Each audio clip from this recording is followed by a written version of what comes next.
Hi చిన్నారి పిల్లలు, మీకోసం మీ ఫ్రెండ్ మళ్ళీ ఇంకొక కథతో పొడుపు కథతో మీ ముందుకు వచ్చేసింది. నా పేరు శృతి. నేను చెప్పే కథలు మంచి మంచి విషయాలు వినాలనుకుంటున్నారా? అయితే నా ఛానల్ని సబ్స్క్రైబ్ చేసుకోండి. మీరు తెలుసుకున్నది మీ ఫ్రెండ్స్తో షేర్ చేసుకోండి.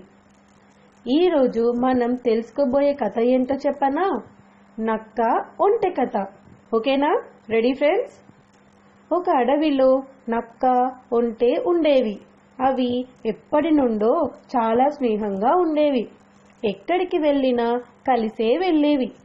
ఒకరోజు ఒంటెకు చెరకు తినాలనిపించింది. ఆ విషయం నక్కకు చెప్పింది. అప్పుడు నక్క ఏమందో తెలుసా? అలాగే మిత్రమా, ఇక్కడ ఒక నది ఉంది.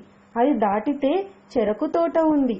అప్పుడు నీకు కావలసినంత చెరకు తినవచ్చు అని ఒంటెతో చెప్పింది. దానికి ఒంటె, అవునా, అయితే ఇప్పుడే వెళ్దాం మిత్రమా, పద అంది. నక్క అలాగే పద అంటూ ఒంటెను తీసుకెళ్ళింది. కానీ నది దగ్గరకు వెళ్ళగానే నక్క ఆగిపోయింది. అప్పుడు ఒంటె ఇలా అంది, ఏమైంది మిత్రమా, ఆగిపోయావేం అని. నాకు ఈత రాదు కదా, మరి ఈ నదిని ఎలా దాటాలి అని ఆలోచిస్తున్నాను మిత్రమా అని నక్క ఒంటెతో చెప్పింది. ఓ అంతేనా, నా వీపుపై ఎక్కి కూర్చో, నేను దాటిస్తాను అంది ఒంటె. నక్క అలాగే మిత్రమా అని ఒంటె వీపుపై ఎక్కి కూర్చుంది. రెండూ కలిసి నదిని దాటాయి. చెరకు తోట చూడగానే ఒంటె చాలా సంతోషపడింది. అప్పుడు నక్క ఇలా అంది, ఇంకేం మిత్రమా, ఇక్కడ ఎవరూ లేరు, వెళ్ళు, నీ కోరిక తీర్చుకో, తిను అని చెప్పింది. ఒంటె సంతోషంగా వెళ్ళి చెరకు తింటూ ఉంది.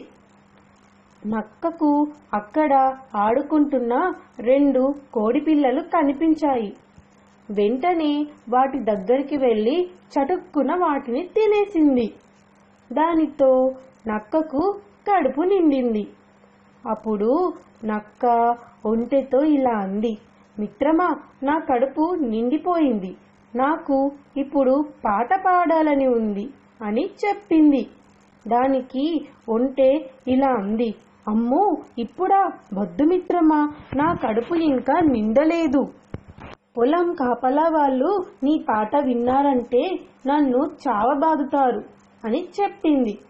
దానికి నక్క, లేదు లేదు, పాట పాడకుండా నన్ను నేను ఆపుకోలేకపోతున్నాను, పాట పాడాల్సిందే అని గట్టిగా ఊలవేయడం మొదలుపెట్టింది.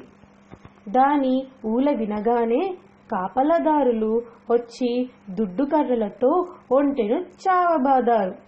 నక్క అప్పటికే ఊల వేసి తప్పించుకుని నది దగ్గరకు వెళ్ళి ఆగింది. దానితో ఒంటెకు నక్క మీద చాలా కోపం వచ్చింది. ఎలాగైనా దానికి బుద్ధి చెప్పాలనుకుంది. రెండూ కలిసి తిరిగి బయలుదేరాయి. నది మధ్యలోకి వెళ్ళాక ఒంటె నక్కతో ఇలా అంది, మిత్రమా, నాకు వీపు దురద పెడుతుంది, నీటి లోపల ఉన్న రాయికి వీపు రుద్దుకుంటేనే నా దురద పోతుంది అని చెప్పింది.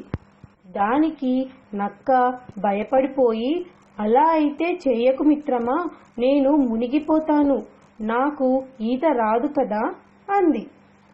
అలా ఎలా కుదురుతుంది, నీకు కడుపు నిండినప్పుడు పాట పాడటం ఎలా అలవాటో నాకు వీపు దురద పెట్టినప్పుడు రుద్దుకోవడం అలాగే అలవాటు అని నీటిలోకి మునిగింది ఒంటె.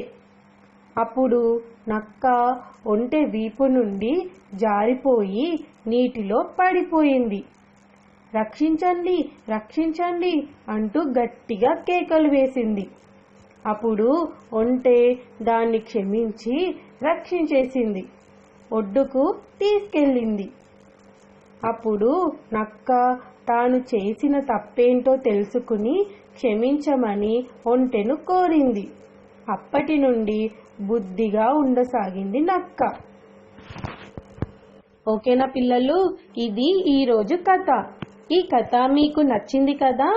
ఇప్పుడు మిమ్మల్ని ఒక పొడుపు కథ అడగబోతున్నాను. అది ఏంటో తెలుసా? చిటారు కొమ్మన మిఠాయి పొట్లం ఏమిటది? ఈ పొడుపు కథకి ఆన్సర్ తెలిస్తే కింద కామెంట్ బాక్స్లో ఆన్సర్ పెట్టండి. లాస్ట్ టైం అడిగిన పొడుపు కథకి ఆన్సర్ ఏంటో చెప్పనా? చెప్పేస్తున్నా. ఆన్సర్ ఏంటంటే ఆకాశం, నక్షత్రాలు. ఓకేనా పిల్లలు?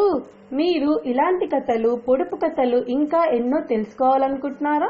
అయితే నా ఛానల్ని సబ్స్క్రైబ్ చేసుకోండి. ఓకేనా? బాయ్ పిల్లలు.